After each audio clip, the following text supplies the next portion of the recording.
अभी तो नरेंद्र मोदी जी का परिचय दे रहे हैं कि क्या, तो भाई आप लोग तो देहात के आदमी हैं, सब लोग गरीब लोग हैं, तो जानते हैं ना बहुरूपिया किसको कहते हैं। बहुरूपिया देखला है ना गांव में क्या होता है, 12 दिन में 12 रूप धरता है, वही है। भारतीय जनता पार्टी आरक्षण विरोधी है।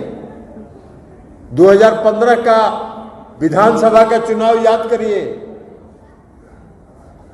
चुनाव के पहले आरएसएस के प्रमुख श्री मोहन भागवत जी ने कहा कि अब आरक्षण व्यवस्था पर पुनर्विचार करने का समय आ गया। ये उनकी सोच है, भारतीय जनता पार्टी की यही सोच है। भारतीय जनता पार्टी का जो चरित्र है ना, वो चरित्र बहुत गड़बड़ है। हाथी का 2 दांत होता है, वो खाने वाला, वो दिखाने वाला, उसका एगो दिखाने वाला था। अब बताइए ना, 2014 के चुनाव में इस देश के आदरणीय प्रधानमंत्री नरेंद्र मोदी जी पूरा देश भर में घूम कर कहे कि हम अति पिछड़ा है, हम अति पिछड़ा है। अरे गुजरात में अति पिछड़ा है? गुजरात में अति पिछड़ा नहीं है, गुजरात में पिछड़ा वर्ग है। ये उस पिछड़ा वर्ग में भी नहीं थे। जब ये मुख्यमंत्री बने गुजरात के, तब इन्होंने अपने समाज को पिछड़ा वर्ग में शामिल कर दिया। तो डुप्लीकेट है, ओरिजिनल कहां से आता? लेकिन आप कहते हैं वोट के लिए कुछ भी करते हैं। अब आजकल देखते नहीं है भाई, कोई आदमी 10 साल देश का प्रधानमंत्री रहेगा तो देश की जनता को हिसाब किताब देगा ना जी 5 साल में।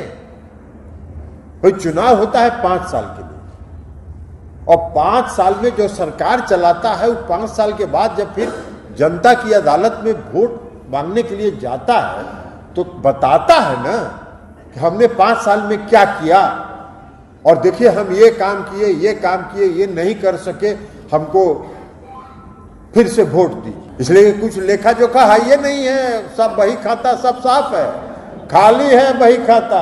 तो क्या बोलेंगे? तो कभी कहेंगे चिता लाए, कभी कहेंगे राम मंदिर बनवाएंगे।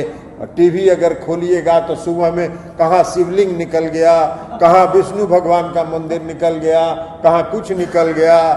एक एक दरवाजे तक हम लोग पहुंचे और बताएं कि ये चाय बेचने वाला ढोंगी है, ये चाय नहीं बेचता है, चाय बनाने तो आता ही नहीं है, तो चाय बेचेगा कहां से? चाय बनाने आता है हमको?